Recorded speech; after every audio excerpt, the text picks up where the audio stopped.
والیان ریاست کی خوشامد سے اپنا دامن پاک رکھا اور ہمیشہ ان کی غفلت و عیش پسندی کا پردہ فاش کرتا رہا۔ اودھ پنت کی قومی محبت کے وسیع دائرے میں ہندو مسلمان سب شامل تھے۔ ہندوؤں کے تہواروں کی آمد کی خوشی میں اودھ پنت عید اور شب برات کے استقبال سے کم سرگرمی نہیں ظاہر کرتا تھا۔ ہولی اور بسنت کے زمانے میں اس کا پرچہ سرخ اور زعفرانی رنگ کے کاغذ پر شائع ہوتا تھا اور رنگین مزاج نامہ نگاروں کے ساقی نامے اور ترانے وغیرہ ہفتوں تک چھپا کرتے تھے۔ اودھ پنت ہندو مسلمانوں کے قومی اتفاق کا ہمیشہ سے معین تھا، اور اگر دونوں قوموں میں کوئی نزاعی امر پیش ہوتا تھا تو اسے ہنس کر ٹال دیتا تھا۔ انڈین نیشنل کانگریس چونکہ قومی اتفاق کا ذریعہ سمجھی جاتی تھی، لہٰذا یہ بھی اس پولیٹیکل تحریک کا دل و جان سے مددگار تھا۔ اس صوبے میں منشی سجاد حسین مرحوم کانگریس کے رکن تھے اور باوجود بہت سے انقلابات کے جن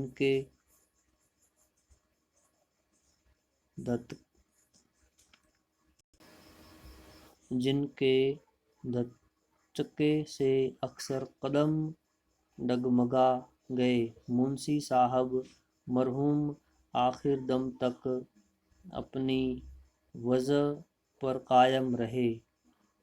ابتدا میں جب سر سید مرحوم نے اپنی زبان و قلم کے جادو سے اہل اسلام کا دل کانگریس کی طرف سے پھیر دیا تھا، اس وقت سوائے اودھ پنت کے کوئی اسلامی اخبار ایسا نہ تھا جو علی گڑھ کے پولیٹیکل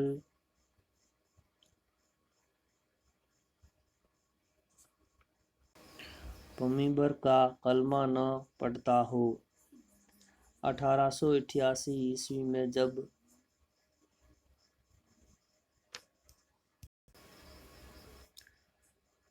سر آکلینڈ کا قانون سر سید مرحوم اور مفت کے گنہگار راجا شیو پرساد کانگریس کا طبقہ الٹنے کی فکر میں تھے،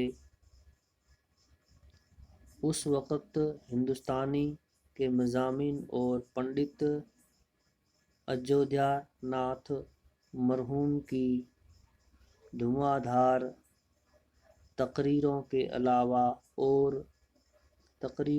علاوہ اودھ پنت کی شمشیر برہنہ اس قومی تحریک کی تائید میں اپنے جوہر دکھا رہی تھی۔ 1899 میں جب کانگریس کا اجلاس لکھنؤ میں ہونے والا تھا تو شہر کے چند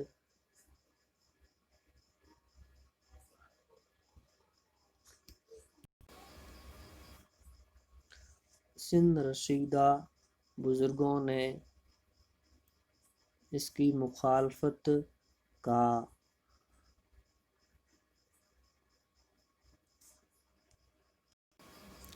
غلغلہ بلند کیا۔ اس مخالفت کی تردید میں ہندوستانی اور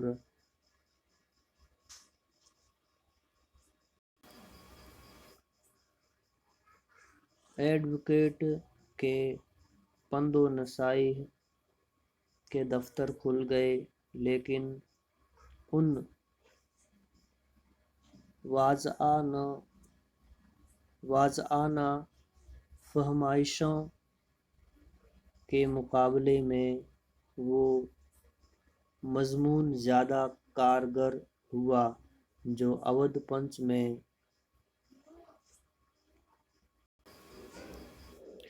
انڈے بچے والی چیل چلخار کے عنوان سے شائع ہوا تھا۔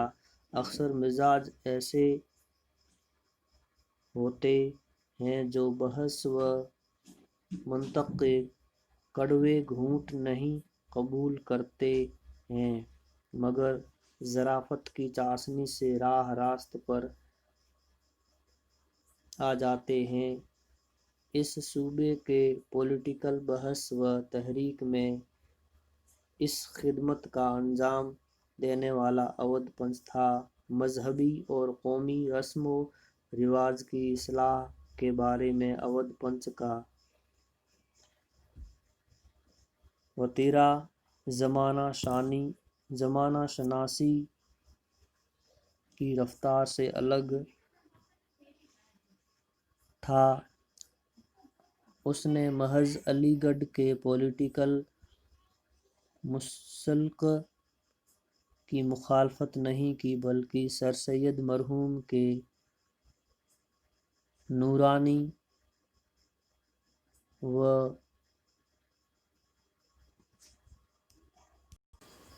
نورانی دماغ سے جو مذہبی اصلاح کی شعاعیں نکلیں ان پر خاک ڈالنے کی کوشش کی۔ علی گڑھ کالج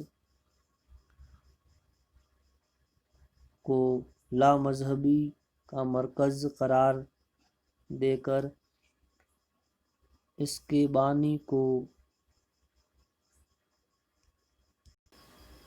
پیر نیچر کا خطاب دیا اور نیچر یہ مذہب کا مضحکہ اڑانے میں کوئی دقیقہ باقی نہیں رکھا۔ اسی طرح پردے کی اصلاح اور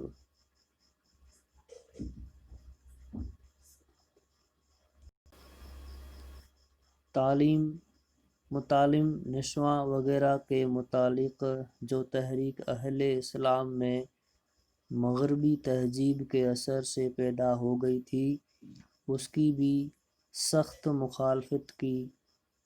پردے کی رسم کی تائید میں حضرت اکبر کے ذیل کا قطع زبان زد عام ہے۔ شکریہ۔